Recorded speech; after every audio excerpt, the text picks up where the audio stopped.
नमस्कार बच्चों, आज की कक्षा में हम 9वीं से पढ़ेंगे एक फूल की चाह, जो सियाराम शरण गुप्त जी द्वारा लिखी गई है और यह एक लंबी कविता का संपादित अंश है, जिसके पाठ परिचय के बारे में हम पहले ही एक कक्षा में चर्चा कर चुके हैं। तो आइए आज शुरुआत करते हैं कविता से। उद्वेलित कर अश्रु राशियां हृदय चिताएं धधका कर, महामारी प्रचंड हो फैल रही थी इधर उधर। छीन कंठ मृत वत्साओं का करुण रुदन दुर्दांत नितांत, भरे हुए था निज कृश रग में हाहाकार अपार अशांत। ये कविता में कवि उस समय की बात कह रहे हैं जब महामारी फैली हुई थी और महामारी ने इतना प्रचंड रूप धारण किया था कि चारों तरफ हाहाकार मचा हुआ था। ये कविता में कुछ ऐसे शब्द हैं जिनके अर्थ आप पहले जान लीजिए। उद्वेलित कर अश्रु राशियां, अश्रु राशियां अर्थात आंसुओं की झड़ी, ठीक है। उद्वेलित मतलब भाव विहल होकर। फिर मृत वत्साओं मतलब ऐसी माताएं जिनके बच्चे मर गए हैं, अर्थात जिन माओं का बच्चा मर गया है वैसी माताओं का जो रुदन है अर्थात रोना है। दुर्दांत मतलब हृदय विदारक, ठीक है। नितांत मतलब बिल्कुल। भरे हुए था निज कृश रग में, रग मतलब साउंड या आवाज, कृश मतलब कमजोर।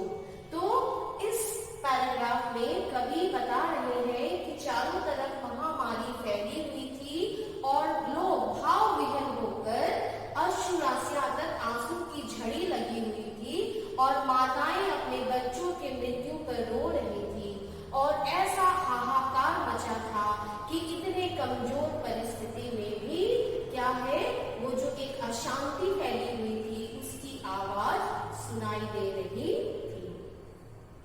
बहुत रोकता था सुखिया को, ना जा खेलने को बाहर, नहीं खेलना रुकता उसका, नहीं ठहरती वह पल भर। मेरा हृदय कांप उठता था, बाहर गई निहार उसे, यही मारत मनाता था कि बचा लूं किसी भांति इस बार उसे।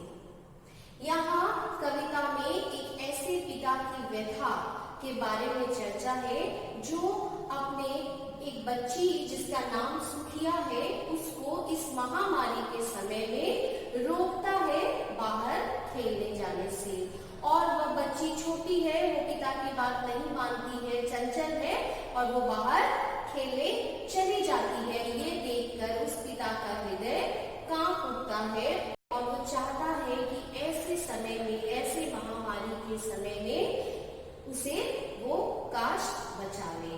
अब अगले पन्ने में हम देखेंगे। भीतर जो डर रहा छिपाए, हाय वही बाहर आया। एक दिवस सुखिया के तन को ताप तप्त मैंने पाया। ज्वर में विहल हूँ बोली वह, क्या जानो किस डर से डर, मुझको देवी के प्रसाद का एक फूल ही दो लाकर। उस पिता के हृदय में जो एक डर था वही हुआ। भीतर जो डर रहा छिपाए, हाय वही बाहर आया, अर्थात सुखिया को उस महामारी ने अपनी चपेट में ले लिया। एक दिवस उन्होंने सुखिया के तन को अर्थात शरीर को, तन को ताप तप्त अर्थात जो बुखार है उससे पूरा तपा हुआ गर्म पाया और ज्वर में विघल वो बोली, वह मतलब बुखार से तपती हुई ज्वर में वह क्या बोली कि पता नहीं उसके मन में क्या डर था कि शायद वो जिएगी या नहीं जिएगी। उसने अपने पिता से देवी के प्रसाद का एक फूल मांगा और कहा कि पिता आप मुझे एक फूल लाकर दीजिए। यही उसके एक फूल की चाह थी।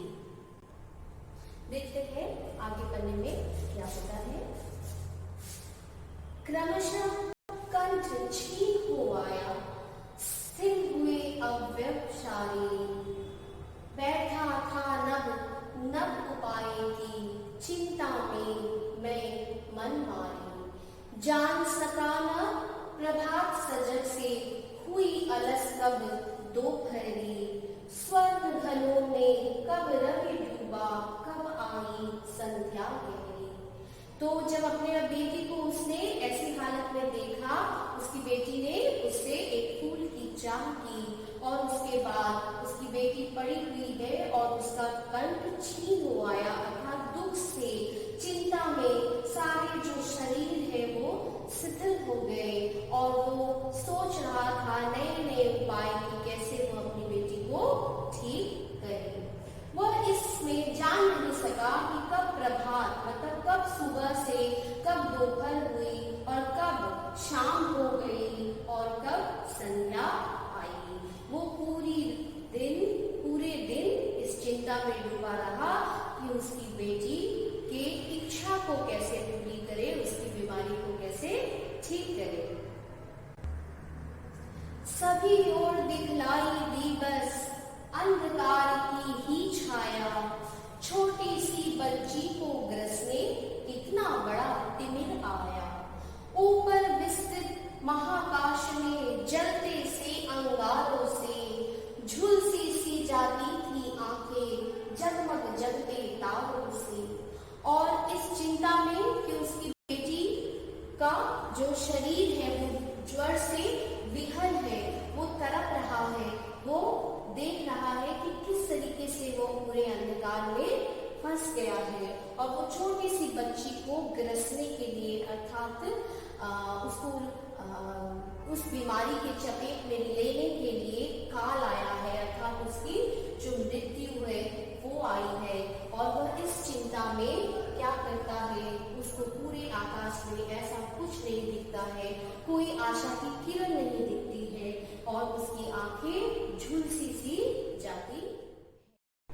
देख रहा था जो सुख स्थिर हो, नहीं बैठती थी क्षण भर, हाय वही चुपचाप पड़ी थी, अटल शांति सी धारण कर।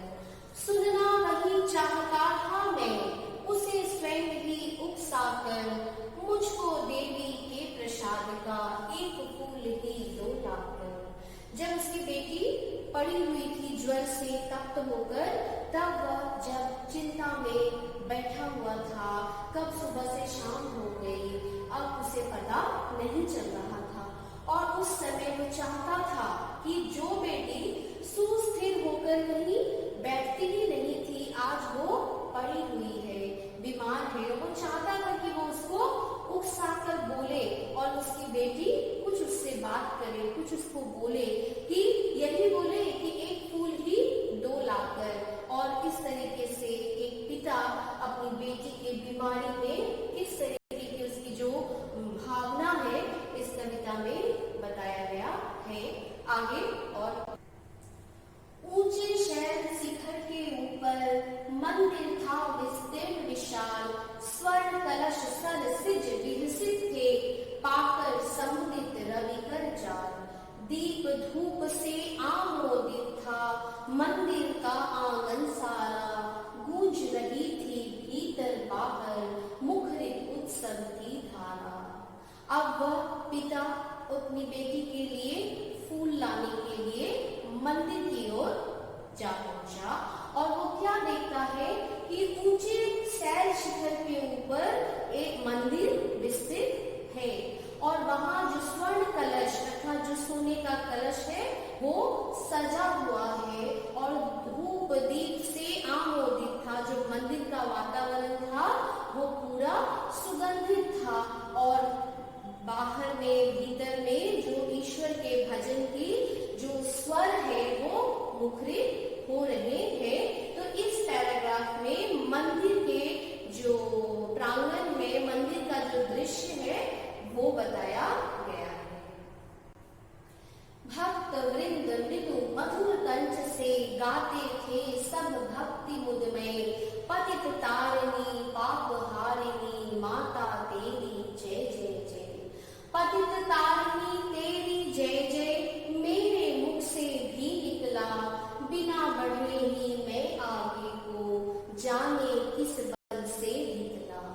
जब वो मंदिर पहुंचता है तो देखता है वहां पे भक्त लोग माता के जो भजन है, माता का जो भक्ति में पतित तारिणी पाप हारिणी का स्वर मुखरित हो रहा है और इसके भी अर्थात पिता के मुख से भी निकलता है पतित तारिणी तेरी जय जय। और वो ऐसा एक बल आया उसमें कि वह बिना ही किसी बल से, कोई बल उसके पीछे नहीं था, ऐसा था कि वो अंदर की ओर ढिकला हुआ गया, उसने ऐसा महसूस किया। फिर देखिए क्या होते हैं उस पिता के साथ। आगे बढ़ते हैं। मेरे दीप फूल लेकर वे अम्बा को अर्पित करके दिया पुजारी ने प्रसाद जब आगे को अंजलि भर के, भूल गया उसका लेना झट परम लाभ सा पाकर मैं, सोचा बेटी को माँ के लिए पुण्य पुष्प दूं जाकर मैं।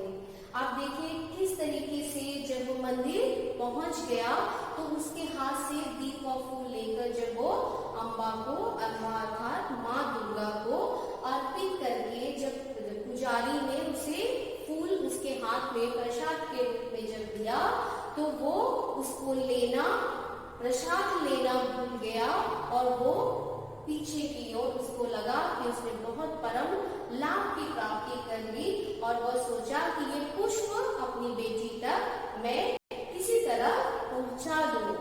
तभी क्या हुआ आगे देखते हैं। सिंहपौर तक भी आंगन से नहीं पहुंचने मैं पाया, सहसा यह सुन पड़ा कि कैसे यह अछूत भीतर आया। पकड़ो देखो भाग न जावे, बना धूर्त यह है कैसा, साफ स्वच्छ परिधान किए गए भले मानुषों के जैसा। यहाँ जब वह पुष्प लेके दरवाजे तक नहीं पहुंचा था तब क्या हुआ कि पीछे से आवाज सुनाई देता है कि यह अछूत कैसे भीतर आया, इसको देखो, पकड़ो, रोको, यह धूर्त कैसा है कि साफ स्वच्छ परिधान पहनकर भले मानुषों के जैसा इसने मंदिर के प्रांगण में घुसने की, आने की इतनी बड़ी गलती कैसे कर दी। पापी ने मंदिर में घुसकर किया अनर्थ बड़ा भारी, कलुषित कर दी है मंदिर की चिरकालिक शुचिता सारी। क्या मेरा कलुष भरा है देवी की गरिमा से भी, किसी बात में हूँ मैं आगे माता की महिमा के भी। अब जब उसको किसी ने देखा और पकड़ा और कहा कि इस धूर्त को जाने ना दिया जाए और उसने कहा कि पापी ने मंदिर में घुसकर किया अनर्थ बड़ा भारी, कलुषित कर दी है मंदिर की चिरकालिक शुचिता सारी। शुचिता का मतलब होता है पवित्रता, ठीक है। चिरकालिक मीन्स बहुत दिनों से जो पवित्रता बनी है उसको कम कर दिया है। तो ये जो पिता है वो कहता है कि क्या मेरा कलुष बड़ा है देवी की गरिमा के सामने, देवी की महिमा के सामने, क्या मेरा अपराध बड़ा है, क्योंकि किसी बात में मैं हूँ आगे माता के महिमा के भी, माता के महिमा के समक्ष मैं क्या हूँ, मैं तो एक प्राणी मात्र हूँ और मुझे क्या उस माता के दर्शन का अधिकार नहीं है। यह एक अछूत की जो समस्या है, जो हमारे पिछले जो दिनों में, जब बहुत पहले की बात है, उस समय ये अछूत की समस्या हमारे भारत में बहुत बुरी तरीके से फैली हुई थी। ये उस समय की बात है। माँ के भक्त हुए तुम कैसे करके यह विचार खोटा, माँ के सम्मुख ही माता तुम गौरव करते हो छोटा। कुछ न सुना भक्तों ने झट से मुझे घेर कर पकड़ लिया, मार मार कर मुख के घुसे धम से नीचे गिरा दिया। जब लोगों ने उसको पकड़ लिया तो क्या कहा कि तुम माँ के भक्त कैसे हो सकते हो, तुम अछूत हो, तुम ये ऐसी भावना मन में लाना, ऐसे विचार मन में लाना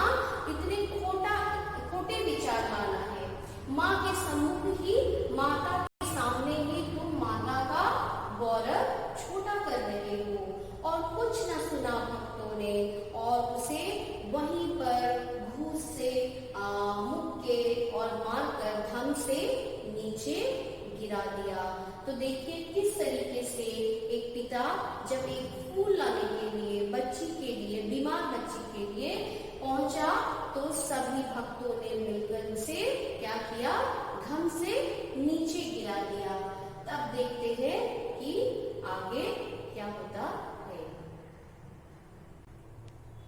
मेरे हाथों से प्रसाद भी बिखर गया, हाँ सबका सब, हाय अभागी बेटी तुझ तक कैसे पहुंच सके यह अब।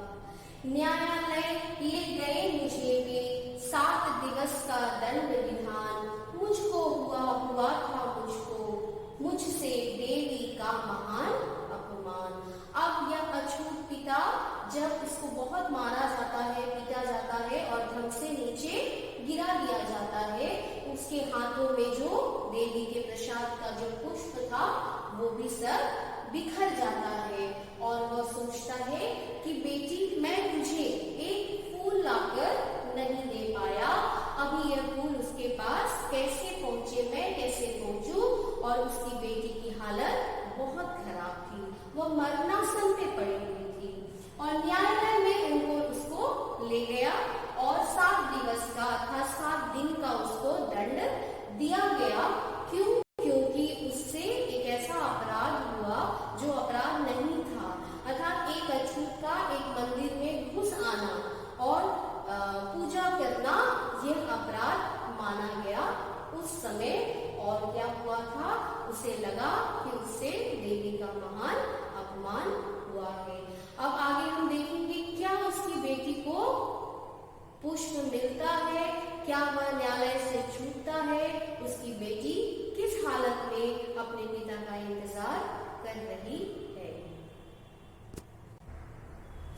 मैंने स्वीकृत किया दंडवत, शीश झुकाकर चुप ही रह, उस असीम अभियोग दोष का क्या उत्तर देता क्या कर। 7 रोज ही रहा जेल में, ना कि वहां सदियां बीती, अविश्रांत वर्षा करके भी आंखें तली नहीं रहती। वह जेल चला गया, वहां उसे दंड दिया गया, उसने उस दंड को स्वीकार किया, उसके पास उसके अलावा और कोई चारा नहीं था। क्या उत्तर देता, वह क्या कहता। और 7 रोज का उसको जेल मिला।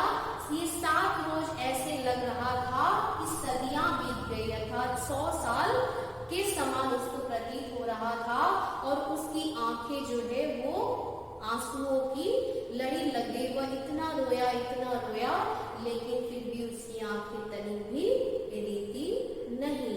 अब 7 दिन के बाद जब वह जेल की सजा काट कर निकलता है, तब क्या होता है वो हम अगले पैराग्राफ में देखेंगे। 7 वर्ष का जब दंड भोगकर बाहर निकला, तब क्या होता है देखते हैं। दंड भोगकर जब मैं छूटा, पैर न उठते थे घर को, पीछे ठेल रहा था कोई, भय जर्जर तनु पंजर को। पहले पीसी लेने मुझको नहीं दौड़कर आई वह, उलझी हुई खेल में ही हाँ अब की दीन दिखाई वह। जो डर था वही हुआ और जब वह पिता दंड भोग कर वापस आया, जब उसके पांव, वो इतना कमजोर हो चुका था कि जो उसके पांव थे और भय से और कमजोर होने के कारण एकदम से वो चल नहीं पा रहा था। और पहले किसी वह पिता को, जब वो पिता आते थे पहले तो वो दौड़ कर आती थी, लेकिन आज की स्थिति में ऐसा होता है कि जब पिता आते हैं तो पहले जैसे वो आती थी, इस बार अपने पिता को लेने के लिए वो कहीं दिखाई नहीं थी और ना ही वह खेलते हुए नजर आई। ठीक है, फिर आगे देखिए क्या होता है। उसे देखने मरघट को ही गया दौड़ता हुआ वहां, मेरे परिचित बंधु प्रथम ही फूंक चुके थे उसे जहां। बुझी पड़ी थी चिता वहां पर, छाती दधक उठी मेरी, हाय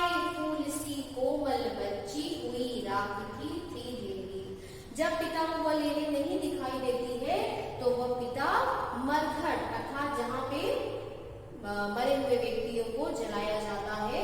वहां पहुंचता है दौड़ता हुआ और क्या देखता है कि उसके जो परिचित थे, बंधु थे, वो उसको वहां पहले ही फूंक चुके थे, अर्थात जला चुके थे, क्योंकि बेटी की मृत्यु हो गई थी। यहाँ कविता में एक ऐसा पंक्ति है, आप देखिए किस तरीके से सियाराम शरण जी ने इस पंक्ति को प्रयोग किया है कि बुझी पड़ी थी चिता जहां पर, मतलब जहां पर उसकी बेटी की चिता बुझ गई थी, अर्थात उसको जला दिया गया था, वहां उस समय एक पिता की जो छाती है वो जल रही थी, अर्थात वो उसका पिता की जो छाती है वो धधक रहा था। हाय फूल सी कोमल बच्ची, और वो कोमल जो बच्ची थी वो राख की ढेरी हो गई थी। अंतिम बार गोद में बेटी तुझको ले न सका मैं यहाँ, एक फूल माँ का प्रसाद भी तुझको दे न सका मैं यहाँ। तो देखिए किस तरीके से ये पूरी कहानी एक अछूत की समस्या पर थी, जो अपने जो बेटी महामारी की चपेट में आ गई, उसे एक अंतिम इच्छा थी कि एक माँ के प्रसाद का फूल उसे मिल जाता, लेकिन वह पिता किस तरीके से पहुंच जाता है मंदिर के प्रांगण में और उसे वहां के लोग जो स्वच्छ परिधान पहने हुए सोचता है कि यह मंदिर में अछूत कैसे आ गया है, और उसको काफी मारा जाता है, पीटा जाता है, धम से जमीन पे पटक दिया जाता है। उसके बाद उस पे जो धारा लगाई जाती है, दंड दिया जाता है कि अछूत का मंदिर के प्रांगण में आना पाप है, उसे पाप माना गया है, उसे 7 दिन का कारावास में डाल दिया जाता है, दंड दिया जाता है। यह भी अछूत उसको स्वीकार कर लेता है, और जब वो वापस आता है तो उसकी बेटी की मृत्यु हो जाती है। अंतिम बार वह अपनी बेटी को गोद में उठा भी नहीं पाता है, और एक छोटी सी इच्छा जो एक फूल की चाह थी माँ के प्रसाद का, वो भी उसको दे नहीं पाता है। और क्या होता है, देखिए इस तरीके से पूरे पाठ में अछूत की समस्या से परिचय हुआ है। किस तरीके से पहले ये अछूत की समस्या एक बहुत बड़ी समस्या थी, लेकिन आज यह समस्या नहीं है। आज समानता का अधिकार है, सब हमारे लिए समान है, ईश्वर की नजर में सब एक है। तो आप देखिए किस तरीके से सियाराम शरण जी द्वारा जो ये लिखी गई कविता है, इसमें एक फूल की चाह जो है शीर्षक भी पूरी तरीके से उपयुक्त है।